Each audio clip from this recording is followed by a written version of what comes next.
Hello friends, welcome to my YouTube channel.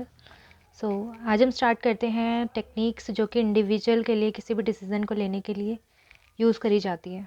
पहला है decision matrix technique analysis. इसके अंदर it involves evaluating and comparing different options based on specific criteria. जैसे इसके अंदर हम एक एग्जांपल लेते हैं। जैसे आप एक फ़ोन ख़रीदने जाते हैं तो उसमें डिफरेंट डिफरेंट मॉडल्स होते हैं, तो आप उसमें से एनालाइज़ करते हैं, उसको इवैल्यूएट करते हैं। जैसे उसके प्राइस को देखते हैं कि किसका प्राइस है, किसका प्राइस क्या चल रहा है, और कैमरा चेक करते हैं, उसकी क्वालिटीज़ चेक करते हैं, बैटरी लाइफ चेक करते हैं, स्क्रीन चेक करते हैं, उसका साइज़ क्या है, ये सब चेक करते हैं। तो उसको इसके अंदर रखा जाता है। इस टेक्निक्स का यूज़ क्या करते हैं आप उस समय, डिसीजन मैट्रिक्स एनालिसिस। सेकंड आता है कॉस्ट बेनिफिट एनालिसिस। इसके अंदर comparing cost and benefits of each alternative to determine the most cost effective solution.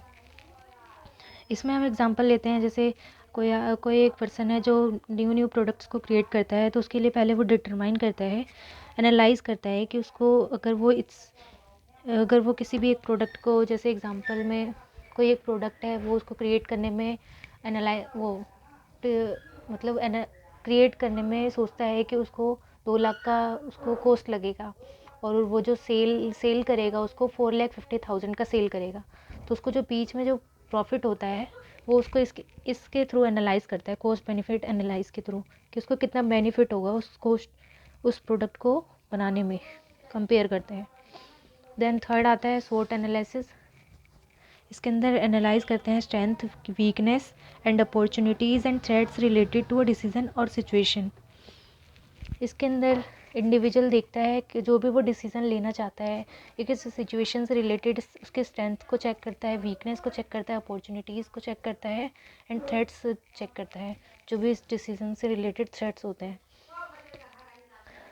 जैसे एक एग्जांपल लेते हैं बिज़नेस का। कोई बिज़नेस वो स्वॉट एनालिसिस करता है, जैसे उसके स्ट्रेंथ देखता है कि इसकी स्ट्रेंथ क्या है, जिसमें जैसे उनके जो कस्टमर्स हैं उनका रिलेशनशिप बहुत अच्छा है, ये इसकी स्ट्रेंथ हो गई। वीकनेस क्या है, जैसे जो कैश फ्लो है वो उसमें थोड़ी प्रॉब्लम्स रहती है, या फिर प्रॉपर नहीं बन पाता, इस सारी चीज़ हो, ये एक तरह से वीकनेस हो जाती है। अपॉर्चुनिटीज़ होती है कि हमारे मार्केट में आज क्या ट्रेंड में चल रहा है, किस चीज़ से रिलेटेड हम बनाएंगे तो वो हमारे लिए एक तरह से अपॉर्चुनिटीज़ हो जाएगी।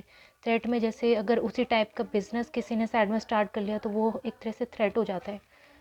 तो ये इस टाइप के डिसीजंस को एनालाइज करता है स्वॉट एनालिसिस में एक इंडिविजुअल। उसके बाद आता है ह्यूरिस्टिक मेथड।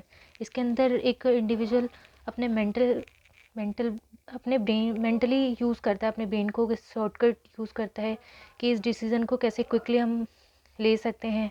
अपने पास्ट एक्सपीरियंस के थ्रू उस डिसीजंस को लेता है, और रूल ऑफ थंब का यूज़ करता है। मतलब इसका मतलब ये होता है कि जो एक किसी भी कोई भी नॉर्मल प्रोडक्ट है उसका कॉमन यूज़ क्या है। जैसे एक बोर्ड है, उसके लिए क्या है, उसको रब उसमें जो भी हम लिखते हैं उसको रब करने के लिए सब कॉमन है कि उसको किसी भी कपड़े से रब कर लेते हैं, तो वो एक कॉमन हो गया, तो उसको रूल ऑफ थंब कहते हैं। ह्यूरिस्टिक मेथड के थ्रू ये डिसीजन मेकिंग टेक्निक्स करता है इंडिविजुअल। माइंड मैपिंग में जैसे अपने आइडियाज़ को भी सोचता है और उसको कनेक्ट करता है।